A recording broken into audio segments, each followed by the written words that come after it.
Thanks for watching. We're so glad you could join us for another episode of The Catholic View for Women. I'm Teresa Tomeo, along, of course, with my beautiful co-hosts, Janet Marana and Astrid Bennett Gutierrez. So, ladies, we are now in part 3 within the new season, taking a closer look at what the Holy Father said on that now famous press conference on the way back from World Youth Day. Of course, that famous quote we've heard so often.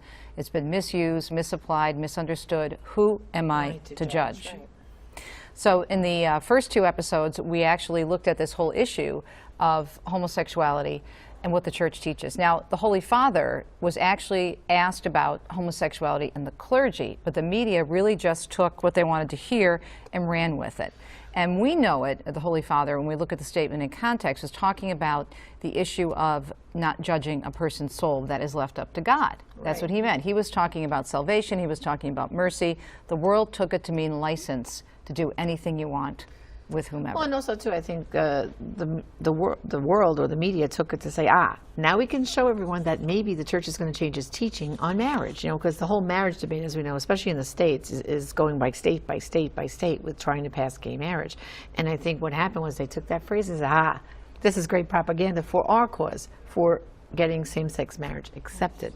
The other thing, too, is, Teresa, you know, it was just one little paragraph out of a whole host of questions where the Holy Father covered a whole broad range of topics. You didn't hear one peep about any of the other things the Holy Father said, but that one thing. That's what they latched onto, and that's what they exploited. Well, let me read the quote again, and then we'll get into a clip from one of our guests, Dan Matson, who's working with the wonderful Ministry of Courage. This is what the Holy Father said. Again, this is on the way back from World Youth Day. Gay people should be integrated into society instead of ostracized, Pope Francis told journalists after his weekend-long trip to Brazil.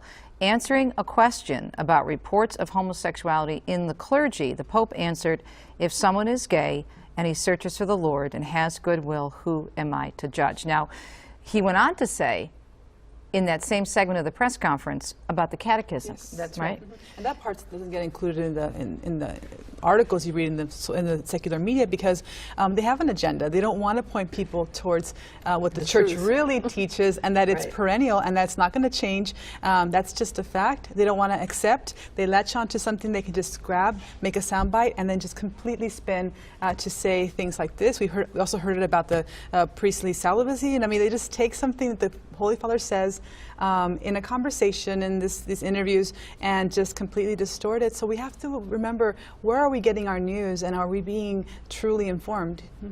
And I also think this is an opportunity for us to do what the Holy Father said, to reflect upon the Catechism and what the Church actually teaches about this. And I think that's really important, and that's why we went to the people to whom we spoke. Of course, we heard from Robin Teresa Beck in our first segment in this 3-part mini-series within the series, talking about her story. She was completely healed of her same-sex attraction.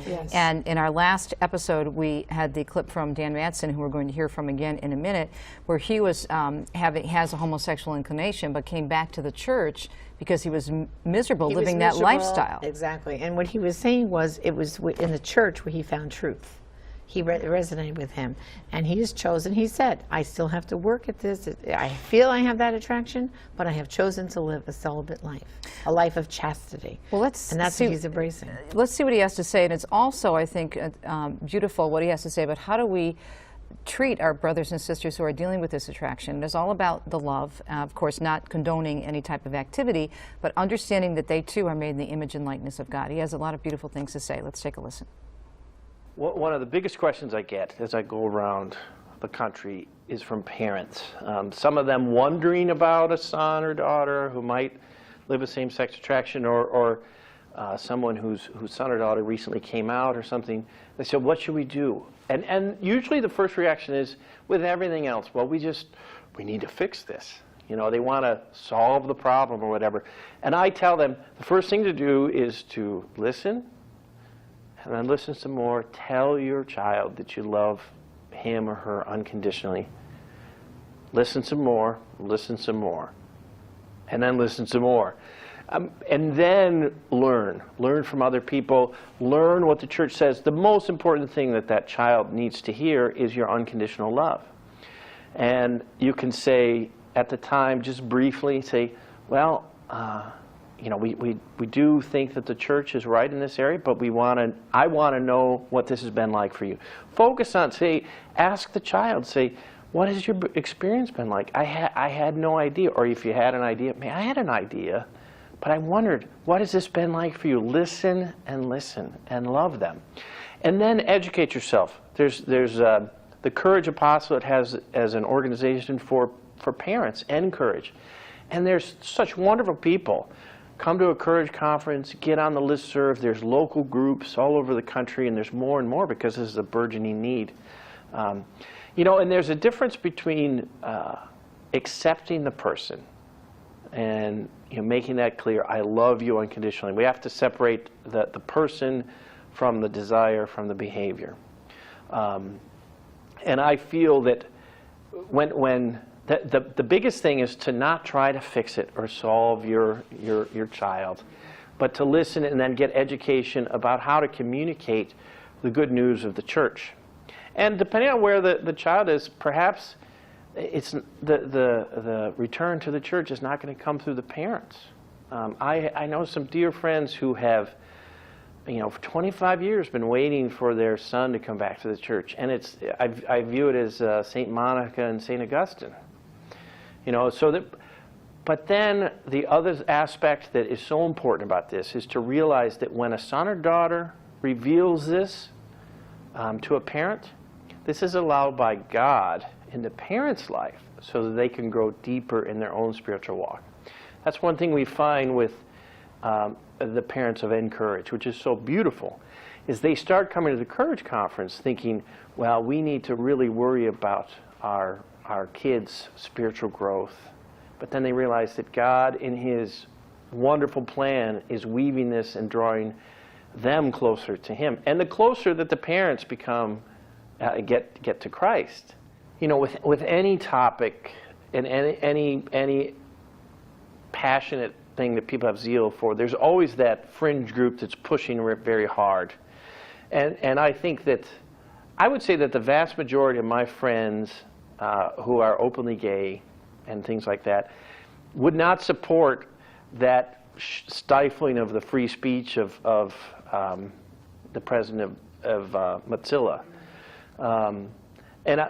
For me, it is heartening to see that pushback is happening within the gay community. I mean, where is this desire for free speech and this commitment to free speech in this world we have? So, but I don't really like talking about the political stuff or the battle for same-sex marriage or all those things.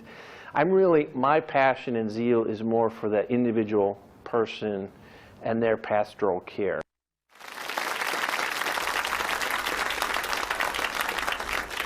Pastoral care of the person, so important, and that's the heart of it. I wanted to make reference to someone he mentioned in that clip. He was talking about the former head of Mozilla, Firefox. Of course, there was a big firestorm when that person was forced out of his job. It was revealed that he put, what was it, $1,000? You're from California. $1,000 to Proposition 8. Proposition 8, Mm-hmm. and Proposition 8 was to ban same-sex marriage, which was eventually, it was approved by the voters 3 times, and eventually overturned by the courts. Yeah. But they discovered that he had donated this money. He was a Christian. He believed in marriage as God ordained it between a man and a woman. And not only was he forced out of his job, he was demonized. He was demonized. And it was just awful what he was put through. Mm-hmm. And that's what Dan is referring to. This sometimes, unfortunately, is the price that believers pay when they support the truth about marriage. So it is. It can be very nerve-wracking for people, because how do you express this? Do the 1 Peter 3:15, thing, which is always be ready to give a defense for the hope that is within you, but to do it with gentleness and reverence. As he said, you have to love the person, but you have to separate that person from the activity. The activity they're doing. This is probably the area that has the least amount of information for people. I think a lot of Christians become, tongue-tied when this topic comes up, because they want to be charitable, but it seems that no matter what you say, you feel like you are being mean, to somebody, or as the media says, intolerant, of something that should be tolerated according to, not the only secular tolerated, media. embraced, promoted, Absolutely, Well, celebrated. Well, the other thing Dan pointed out, you heard what he said.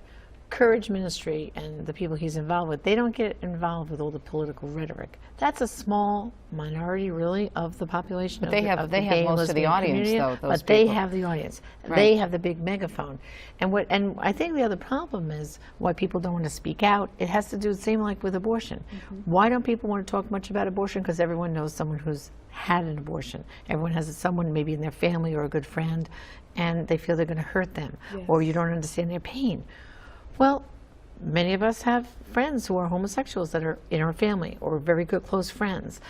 They're in our lives, and they're good people, and they're good citizens, and they're not out at these protests and doing all this radical stuff, and that's what Dan is saying.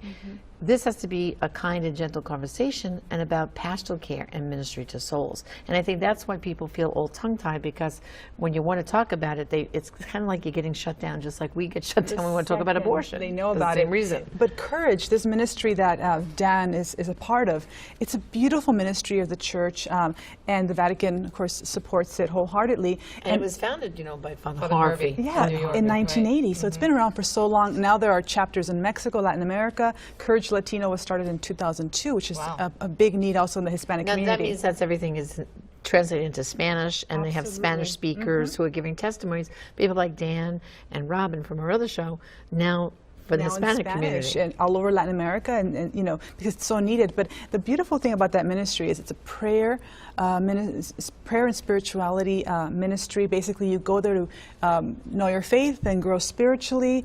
They're not necessarily there to reform people, change them, although they support people's path, just like Robin's. But it's a safe place, as Dan was saying, to encounter Christ, to grow.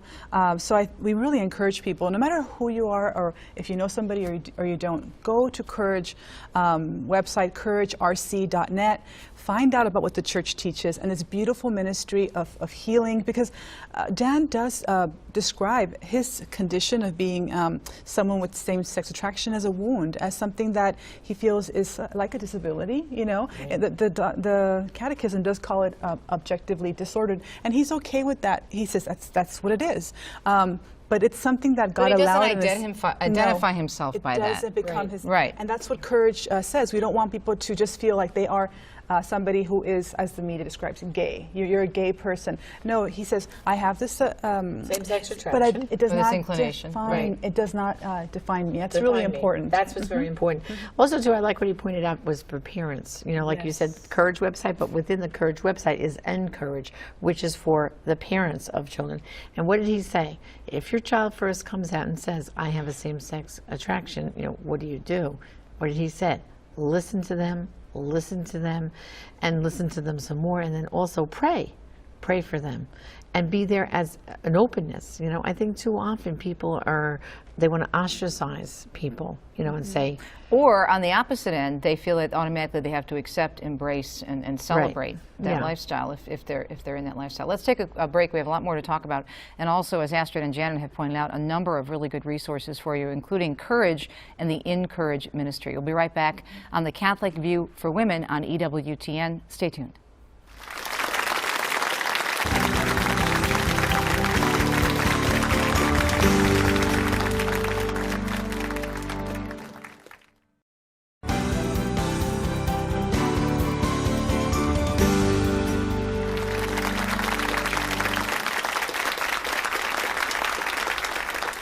Welcome back to the Catholic View for Women, and in this segment we're discussing the Pope's quote, "Who am I to judge? What does that mean, and how do we apply it in our everyday lives regarding the very sensitive issue of homosexuality? What does the Church teach?" We're looking at those questions and also hearing from people who have been in that lifestyle and come home to the Catholic Church. Now, Astrid, you wanted to talk more about parents and some of the things they go through. Something that Dan said really struck me, which was that he felt that God is using this cross, because it's a cross, of the same-sex attraction that parents are dealing with in their children, as a way to sanctify them. Because, like Romans 8:28, all things work for the good of those who love God. In God's permissive will, they have this disordered condition, but because the parents care enough and they go to Courage and they go to Encourage for parents, parents. They're learning more about what the church teaches and about the invitation that God is giving them to heal, to unite as a family, and to love their children unconditionally, for their children to feel that unconditional love, which is not condoning the behavior. It's saying, I love you even in your woundedness and your brokenness. I love you, because that's how God loves us, and parents are called to that same love for their children. So it's a very healing ministry. I think everyone should visit this website, find out more about it, and understand things in the big picture of salvation, of what God allows in our life can be also a path to sanctity. Well, also to, both Dan and even Robin in our previous show, they talked about too the many years they spent in the lifestyle, actively in this lifestyle, how damaging they felt it was to them. Although at the time they weren't realizing it, but their lives were really on a downward spiral gradually. At the time, they thought, they were doing the right thing for themselves, and they were really deep into this lifestyle. And I remember Robin saying that within, she had 12 different partners within a certain period of time. And she said, finally it was going into that church and getting the ashes, which they did kind of like as a spoof, more or less, but it had such a power, on her. It took her still another 6 months to come out of the lifestyle totally and feel healed. But she talked about when looking back, this was a very damaging lifestyle that I was in. That's what she said, and all those different partners. And she was kept looking for love. And when she actually went in for ashes, she thought that this partner was like the one for her. This was going to be finally that relationship that was going to work. But God used that. His grace is always there. And sometimes we have our ears, fingers in our ears going, we're not listening to him. We're not looking for that grace. But those ashes were the start of the first step for her to come back. And also for Dan, he also, he said, I have that same-sex attraction. And he was in this lifestyle for many, many years. So, I think people have to understand that it's not a switch that gets flipped in your brain, 1, 2, 3, that, okay, I'm going to walk away from this lifestyle. It's a constant struggle for a lot of people. It's an ongoing process. And that you should seek spiritual direction. A good priest to walk the walk with you as a spiritual director can help you. Once you realize, I want to take some steps, find a good spiritual director who can help advise you and get you on the right path. One thing that's really frustrating to me is that we're not discussing this beyond these circles. So we do provide great resources here on EWTN and many of our radio programs as well. I know Catholic Answers Live, which is a terrific apologetic show, has addressed this issue quite frequently and giving us some additional resources on how to deal with these people lovingly while still affirming and maintaining and upholding the church teaching. But we need to allow these people to speak out in the public, and their voices are not allowed. They are accused, they're shut down, they're accused of being brainwashed. Or that someone, is forcing them into saying something against their will, and that's not true. And I think in the last show we may have mentioned, or at least I know we've talked about it to Dan when we did the interview, that there are resources within the Courage and Encourage ministry, not just to help people within those families that are dealing with this issue, but to take it to the parish, to have this type of discussion that we're having, and to hear from people like Dan and Robin. That's what they're really trying to do, to get out there at the parish level to help us help them. Well, as a matter of fact, at the Courage website, they have a new DVD program that's been designed for parishes to use that goes with a study guide. I mean, this would be a wonderful resource. And I think, for our viewers, why don't you make your parish priests aware that this exists, that there's a new resource out now? Because I think also, priests from the pulpit are also, cautious about going into this subject, again, because of what society has done, shut you down on this topic. It's kind of like with abortion. We're not going to talk about abortion because we might hurt the women who've had abortions. Well, we're not going to talk about homosexuality and the gay lifestyle because we don't want to hurt the people. But how many people are struggling who don't even know that these ministries exist? Just like with Silent No More, how many women and men are in the pews but don't know, that there's healing available? For years. And like Father Pavone always says, silence does not interpret itself. Unless we begin to talk about these things, people don't realize there's help, there's resources. And I think you have to start with the people who go to Sunday Mass. Like you just mentioned, Teresa, there's all this good Catholic programming. But even still, at Sunday Mass goers, how many people tune into EWTN on a regular basis? How many listen to you They're every going day? to Mass Sunday to Sunday, but they're not doing anything in between. They're not being fed by all the good things out there. They're being fed by the secular media. The secular media. They watch the major news networks and they think, oh, look, the church is down on these people. Oh, isn't that terrible? But they're getting sucked in by the lies the media is telling telling even them. in confirmation, RCIA, so many of these programs, if we don't get to the minds of our Right, parishioners young people. first, the media is going to indoctrinate them, is going to tell them what to think.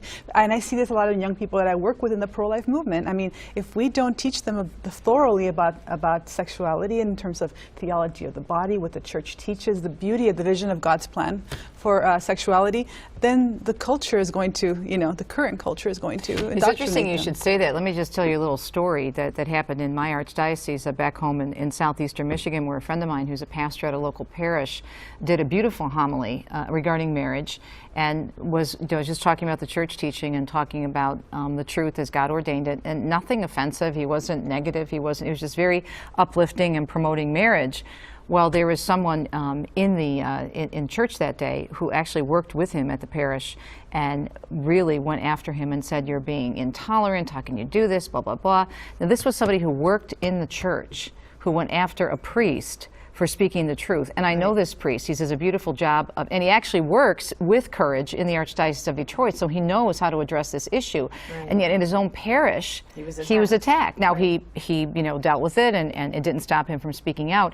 But that's probably why, just as with abortion and other issues, that some pastors may back down because they're a little concerned about how it will be received. Look at what Dan is saying. He said, when you're being shut down, he says, please be more bold. Please tell the truth. We need to hear it the same way that women that have had abortion said, "Thank you for speaking up. Now I can begin to heal." Well, and just like the testimonies of the women of Silent No More, the Courage Ministry has testimonies of people like Dan. Right. And what we need to do, just like you spread the testimonies of the women who've been healed from abortion, you need to talk about those testimonies too and spread those. Can you imagine if you put one of those testimonies in a parish bulletin? So I was just going to say that parish bulletin would be a great place. Great place, because then people could read it and say, "Oh wow, I never even thought about that."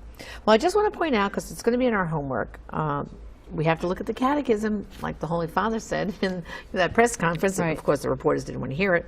But in our Catechism, They kind of forgot that part. I think Pope Francis should have read the Catechism right on the plane to them. Or maybe he could have held it up, and then they would have maybe taken a shot of that. But maybe they would have edited it out. I don't know. I doubt it. Yeah. But Never mind. We're going to start with 2357. This is what the Catechism says. Homosexuality refers to relations between men or between women who experience an exclusive or predominant sexual attraction toward persons of the same sex. It has taken a great variety of forms through the centuries and in different cultures. Its psychological genesis remains largely unexplained.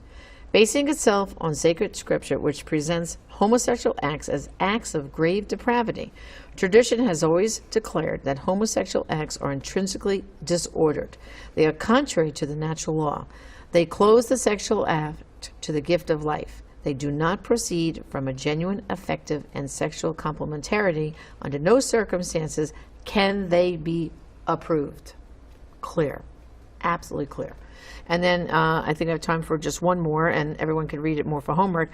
2347, homosexual persons are called to chastity by the virtues of self-mastery that teach them their inner freedom, at times by the support of disinterested friendships. By prayer and sacramental grace, they can and should gradually and resolutely approach Christian perfection. We're all called to chastity. We're all called to chastity. This is not something that we're telling people with, that the church is telling people with an inclination, that's only reserved for them. Every person, heterosexual, it's the same thing. Exactly. And also the Catechism, I know we don't have time for it, but the Catechism goes on to talk about how discrimination against people with the same-sex attraction is not acceptable. It's wrong. And that they have to be treated with love and respect because we're all made in the image and likeness of God. Exactly. Right. Well, I think it's been a good discussion. I'm really hoping that by putting Robin and also Dan out there on the airwaves, that more people will maybe ask them to speak at their parish, that more people will go to the Courage and Encourage websites and get some of those resources, and be willing, we mentioned the parish bulletin, be willing to write an article in the bulletin and encourage your priest to have the courage, no pun intended, to talk about it. Exactly. So, homework. Homework, of course, number one is to visit the Courage and Encourage websites, which is couragerc.net, as Astrid had said earlier. Of course, the Catechism, as always, available at the Religious Catalog here at the network, passages 2357 to 59. And then finally, we're going to have a link on our website to read the documents that have been issued by the Congregation of the Faith. And of course, Holy reminders help us all, and I want to remind everyone of our Madonna of the Kitchen, available at the Religious Catalog. She's our patroness for these programs, and I know when holy reminders are around your house, it helps you to stay connected to Jesus. Right. I always like to get one of those images of the Lord where the eyes follow you. Yes, I think that's very good. Yeah. And you know, I think it's so beautiful when you have those images. We've been talking a lot in this series about some of the bad images out there in terms of the media and pornography and whatnot. Really important to have the beautiful images of our faith. And always, really, again, 1 Peter 3:15, always be ready to give a defense for the hope that is within you, but to do it with gentleness and reverence. Love one another. All right, well. And then also, too, I want to remind everyone they can be in touch with us. Oh, that's right, our e-newsletter. We have a new e-newsletter, and they just go to thecatholicviewforwomen.com, sign up there, and every month you'll get what's doing with Janet, Astrid, and Teresa, whether we're traveling, and we're going to be answering through that e-letter the bulk of the questions that come in on a daily basis based on you watching our programs. We're going to have synopsis of that and any new items to address. So get our e-letter, go to thecatholicviewforwomen.com and do your homework. That's right, and check out our Facebook page too. Exactly. Which is growing. Like our us, following is growing. friend us Yes, on friend us on Facebook. Facebook. Share it, too. Thanks again for watching. I'm Teresa Tamio along with Janet Morana and Astrid Bennett Gutierrez for The Catholic View for Women. We'll see you next time on The Catholic View.